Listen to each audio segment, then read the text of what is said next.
Yo, what up, Shawnee Culture here. Y'all know what it is. This is Culture, Shawnee Culture. Now listen, just to be clear. Y'all see that? We build the block. You see this? Crew count. We out here in Brownsville trying to make sure we can talk to the some of the candidates. We just want to know if they can relate to the community, right? They want our votes. They want to try to see if they can be a part of the community. They want to try to assimilate with us, you know. But then sometimes they get into office and we never see them again. Some of the promises that they've given us, we've never seen them accomplished. So we're going to put them in a hot seat. We're going to talk to them and we're going to see if they truly know the people that they want the votes from. I know what your work is with the Bronx, but as far as Brooklyn and everything that's going on in Brownsville, where you at right now, in what ways could you help funnel what you was doing up there to get that work to be down here? Most of you met me or found out about me when I ran for president on an anti-poverty platform, which was not mine. It was Dr. King. Okay. 1967, in his book Cancer Community, he said we should have a guaranteed minimum income for all Americans. And then unfortunately he was assassinated really shortly thereafter. Mm-hmm. And if you go to the King Center in Atlanta, there were three evils he died combating: racism, poverty, and war. And we don't talk enough about the second. So I concluded after years of running a nonprofit that we were going to need to do something much bigger and more dramatic to make things work for families. And Dr. King was right. We should just start giving people money. He was right then. He's even more right now. I have no idea why it's taken now over 50 years since his passing for us to come back to his teachings. And the pandemic, that's it. And the pandemic. You're talking about giving people money, but you're not talking about creating jobs so people can continuously get money. If you give somebody $1,000 right now, once that $1,000 is gone, it's gone. We're not creating opportunities for people to get $1,000 every week. Did you hear that? He said that, and then the thunderbolt went off. It was like his words, and I was like, ooh. He's different.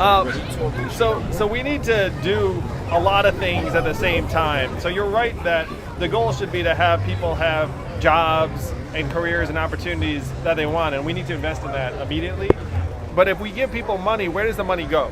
Like if you give someone here in Brownsville money, they're going to spend a lot of it also right here in Brownsville. It's going to go into some of the local businesses, into tutoring, into food, into basic services. One of the goals we have to have is that more of the money stays in the community and then it gets spent over and over again. What are you going to do to invest? Assure us that you're going to invest into this community. What would be those investments that you say? So the investment, first of all, I got to start to make certain that we get the education, right? Okay. First thing I start is education. The numbers go the following way. Why am I going to start with education? Because it costs us today $26,000 to educate a kid in New York City, one child. You know how much it costs us to put one inmate at Rikers? $446,000 a year, right? So what this is about is investing today in community centers, making certain that anybody who wants a summer job gets a summer job, making sure we got the training to meet people where they are educationally.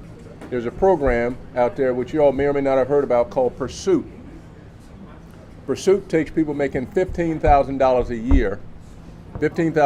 year, takes them offline for 9 months, trains them to become software engineers. They go back in, starting salary $85,000 to $95,000 a year. I'll invest in programs like that. I'll invest in making certain that for people who want to start small businesses, entrepreneurs, that we put the capital into the community bank so they can do that. So how do you invest that? Where does that money come from? We get it out of the city. It's $100 million. So why hasn't that money been easy to get before, and why hasn't it been funneled into the communities? I can't tell you why that is. That's why I'm running. What have you done to try to end gun violence? Because you're saying that you want to do it when you become mayor, but as of right now, what have you done to try to end gun violence? No, I didn't say I'm going to do it when I become mayor. I've been doing it all the way through. I did, and what have you done? Yeah, and that's what I want to explain to you. And I want to be clear. I'm not saying when I become mayor I'm going to do this. Number one, I've been one of the top sponsors with a lot of my cure of violence. Anthony Bebo, Newell will tell you. A.T. Mitchell, funding on the ground, getting resources on the ground to people. Not only that, when I was a state senator, I've sponsored some of the most tough bills around the overproliferation of guns in our community. to stop the flow of guns into our community, because we don't have gun plants in our communities, and the game is to stop the continuous flow into our community. Then I've sat down for the last 2.5 years. I sat down with some of the top gangs in the city to sit down and say, listen, brothers, what do we need to stop this violence? How do we stop all this beef that's going in? I've walked in rooms with some of with Dr. Pryor, some of the top ex-gang members to sit down and say, listen, how do we come with a way to stop this violence that's in our community? Throughout my time as a police officer, I was doing it, as a state senator, and as the bar president. I want to stop the flow of guns in our community. Young soldiers have come to me continuously and sat down and said, listen, I want to turn this gun in and I want to try to get a job. I sit down with them all the time. I started the funding for the group called SNUG, Guns Spelled Backwards. That came from my initiative in the state senate to allocate millions of dollars for programs just like this, right on the ground, given the financial resources that's needed. No one else that's running for mayor has anywhere near the bio that I have. You know, I believe that a large part of the stuff we're seeing on the streets are due to homelessness and health and mental health issues. I also believe they should never see the inside of a jail cell. No, I agree with you. So my issue is, why are we calling police that are trained to deal with crime for an issue that is not criminal? It is health. How would you fix that? You've got to have mental health professionals engaging with them, not just homeless outreach, but people who are really trained to make a determination whether or not someone could be a danger to themselves or others, to get them the support that they need. Would this And person also be there would this person be called when the police department is called? Is what I'm Yes. trying- Okay. Yes, and we also need to get people into housing, because housing heals. Housing makes it so that you are under less stress, but it also means that you can think about your education, you can think about a job. You can't do that if you don't have somewhere that you call home. That police union, in my opinion, needs to be demolished. If I said the word correctly, it's demolished, right? And then it's not so much about defunding or getting rid of or abolishing the police department. We need good police. But I will say they don't need to be in charge of all of that good policing. So it becomes more of a word of reallocate. Like, I saw you trying to explain what that meant. Yeah. So I would like to give you the opportunity to explain, where would you cut some of the finances for, and where would you reallocate it to? And then also too, do you think that the NYPD should control and own the 911 dispatch call unit? Our patrol cars roll 2 police officers deep and sit around all of the city, thousands of police officers. Why? There are cities, big cities, that have 1 police per patrol car, and they don't sit in the patrol car all day. So we actually have to recognize just how many police we already have and what it means to think smartly. But we've already said not hiring, no more hiring for the next 2 years.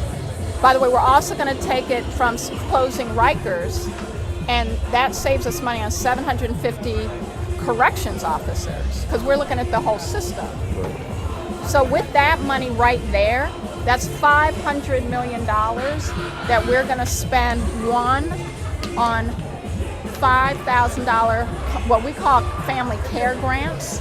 That is we're going to start with 100,000 families, just $5,000 straight up cash assistance, a grant, for whatever the family needs. We're not going to tell the family what the family needs. It could be for childcare, it could be food, it could be for rent. So that's what part of the money goes to. And the other is to create community care centers. So that's at community centers for child care, but also for elder care or family members with disabilities. So in terms of you running, what resistance have you received already? In terms of, because what you're saying sounds idealistic, you're speaking our language more than most in some respects, Right.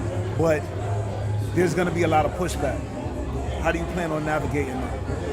You know, to that, I'd have to say, they said that we couldn't do it, but you see we did. Not a daddy, but the politician, my kids. How about the water? You gonna rap? I look like a squid. You gonna start rapping to the dudes who's holding? You got us on the ballot. Now we about to win. Over your head, like some overhead lighting. Giving out hugs and kisses. No, I'm not fighting. I'm spreading love. I don't care if you like it. They see my style, they also they're biting. Diamonds like lightning, plus I'm enlightened. Sounding fake as a script they reciting. What happens next? Suspense is heightened. What me in a cage like kids were biting. I'm eating good, might get the itis. My name in their mouth like gingivitis. Since our time, you think I'm psychic. Who's like a hero, ain't got a sidekick.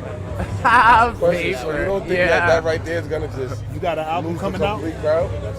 You know, I feel like if I let you speak for me and you do something like that, then I'm gonna most certainly not.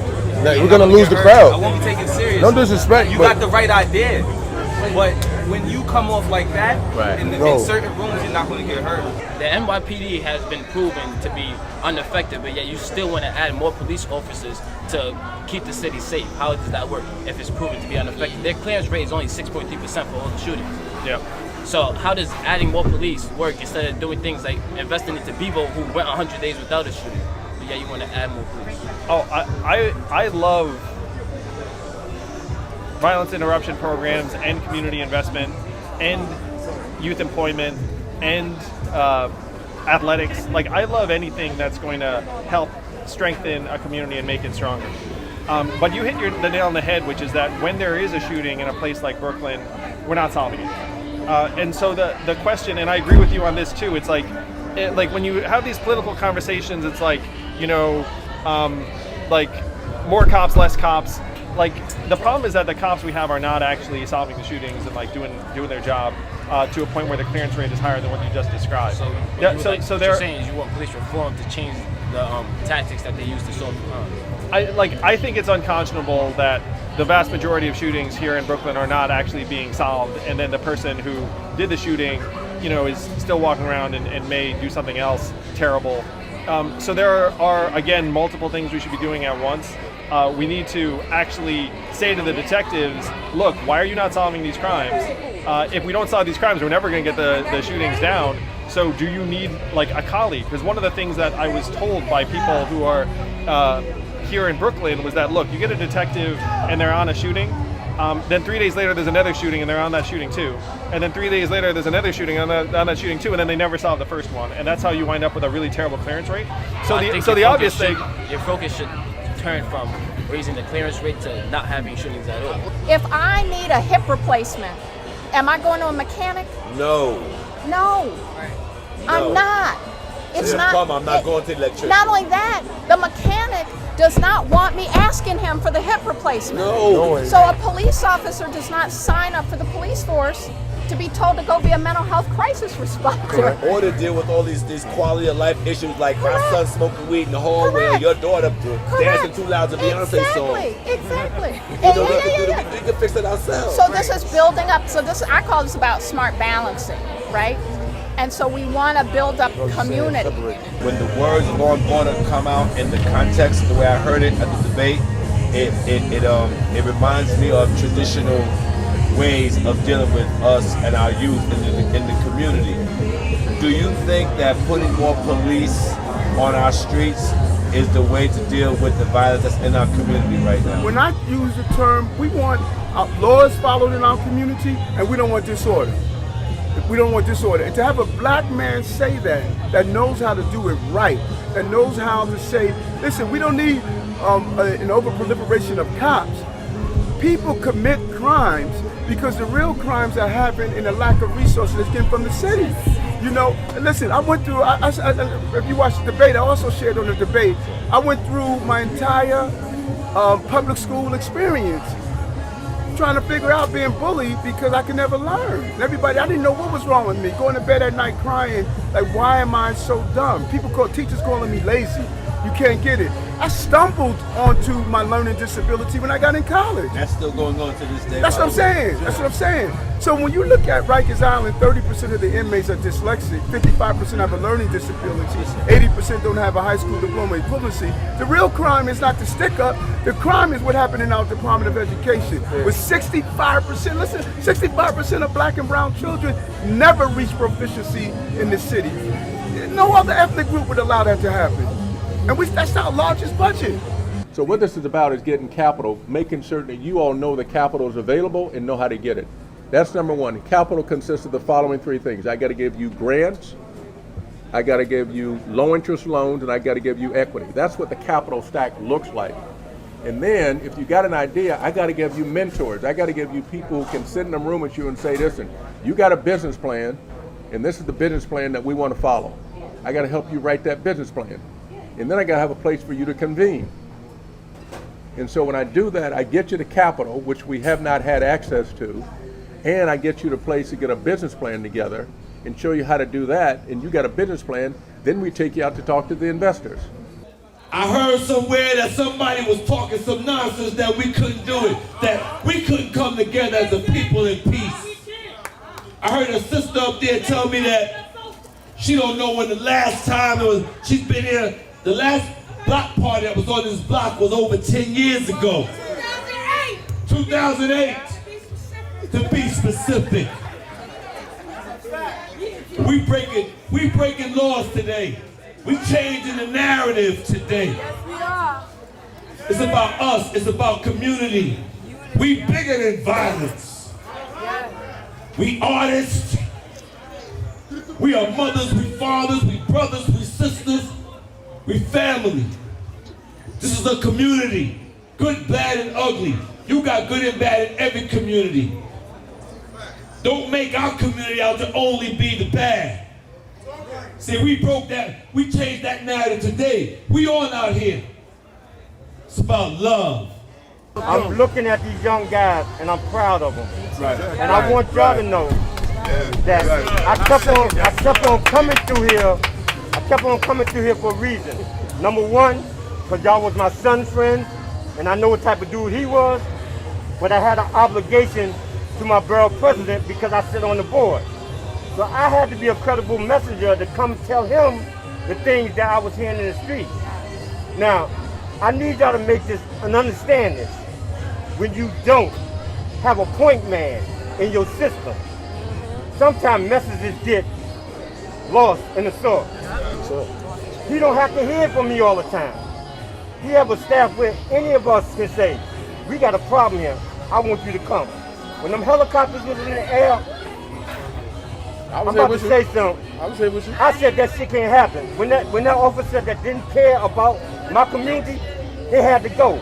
And y'all know he gone. And y'all know since that time, it's been better policing in our neighborhoods. Right. Now, he can stop all the gun trade he wants.